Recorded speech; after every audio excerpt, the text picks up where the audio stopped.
Welcome to the podcast Neurodivergent Relationships, where we explore the truth behind the tensions, the healing behind the heartbreak, and the radical empathy required to love across neurological lines. I'm Dr. Kathy Marshak, a psychologist, an author, and creator of a video game called Radiant Empathy, a journey of heartbreak and healing in neurodivergent relationships. Today's episode is called Healing in a World of Interconnected Systems. Those of us in neurodivergent relationships know better than most what it means to be enmeshed in a world of interconnected systems. Today's podcast will hopefully show you how to live within these systems in a more healthy and enlivened way. Not long ago, I stood in my driveway watching water bubble up from the ground and then spill down the hillside behind my house, trickling into a French drain by my garage. I'd seen this countless times before, but that day the truth hit me with absolute clarity. This water was flowing straight through my uphill neighbor's septic field and into my backyard, a quiet, steady stream carrying with it invisible life forms, including E. coli 0157, a strain that can be deadly. But then I'd already endured months of illness by then. My journey had begun in March with unexplained digestive distress. 2 courses of metronidazole in rapid succession left my gut stripped of its natural defenses. The diarrhea never fully stopped. On June 24th, I plunged into the worst digestive flare of my life. Severe intestinal hemorrhaging, dehydration, 10 pounds lost in a single week, an aversion to food so strong that even the smell made me nauseous. I slept 18 hours a day and could barely walk across the room. My neighbor urged me to go to the ER, where I was diagnosed with stress and sent home after giving me a liter of IV fluid. What they didn't know, and what I wouldn't confirm until weeks later, was that I had been living with the virulent strain of E. coli for months, possibly years, silently undermining my health. The parasite Giardia had already been found in my dog, proof that our shared environment was contaminated.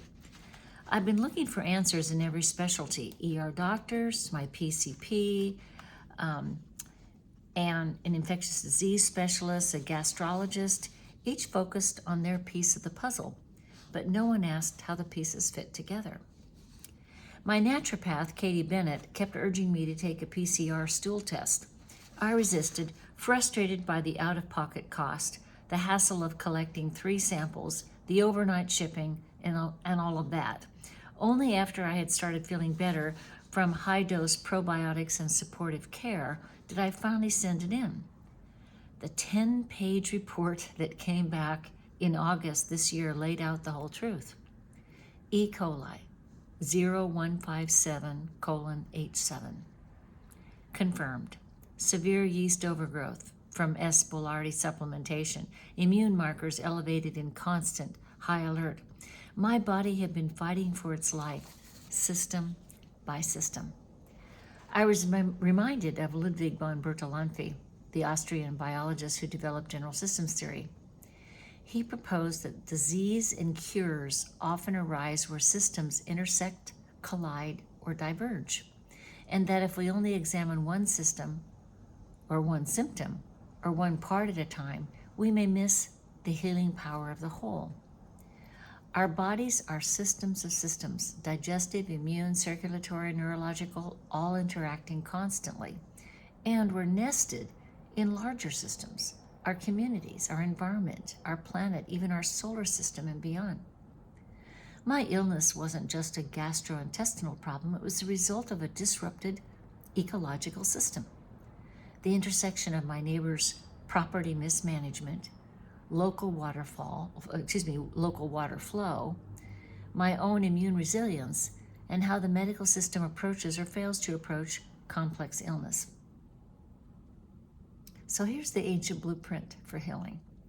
Years ago, while traveling in Greece with my daughter Phoebe, by the way, her name is derived from the Greek for the goddess Artemis, I discovered the remains of a healing center established by Asclepios, a Greek healer who lived centuries before Hippocrates. Phoebe's name felt like a blessing on that journey, as if some part of this wisdom was already written in her story. Asclepios Mountain Retreat was not a hospital as we know it. It was a sanctuary for the whole human being. Patients could walk shaded pine trails, play sports in open-air arenas, watch plays in the theater, listen to musicians while eating wholesome food, and take herbal remedies made from the surrounding hillside. It was a place to restore harmony to body, mind, spirit, and community.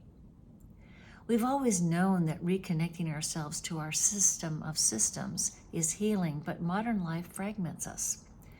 Perhaps that ER doctor was right to say I had stress, but the deeper truth was that I was suffering the stress of forgetting who I am, what I know, and that I have the ability to heal by vibrating in harmony with all that is. I live on the edge of the Cascade Head Biosphere Reserve, a UNESCO-protected haven of salmon, eagles, elk, evergreens, rivers, and ocean, and people.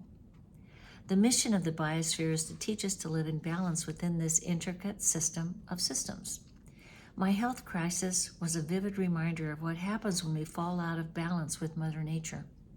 Contamination upstream becomes illness downstream. Disruption in one part of the system reverberates through the whole. Balance, whether in nature or in the human body, is not static. It's a dynamic process, requiring daily awareness and care for the ways our systems interact. Here's the spiritual truth. My healing began when I slowed down enough to notice those interactions, not just the contaminated water, but how my gut, my immune system, my mind, and my spirit were all communicating. I realized that no single doctor, test, or pill could restore me. Healing would come from realigning my systems with each other and with the greater systems of life around me.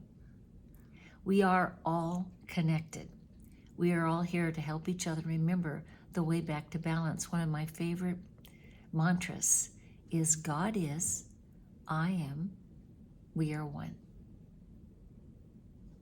So whether you're facing illness, grief, or challenge, look beyond the isolated symptom. Ask how your systems and the systems around you are interacting. Sometimes the key to healing isn't in fixing a single broken part, but in listening for the harmony of the whole. This has been Neurodivergent Relationships with Dr. Kathy Marshak.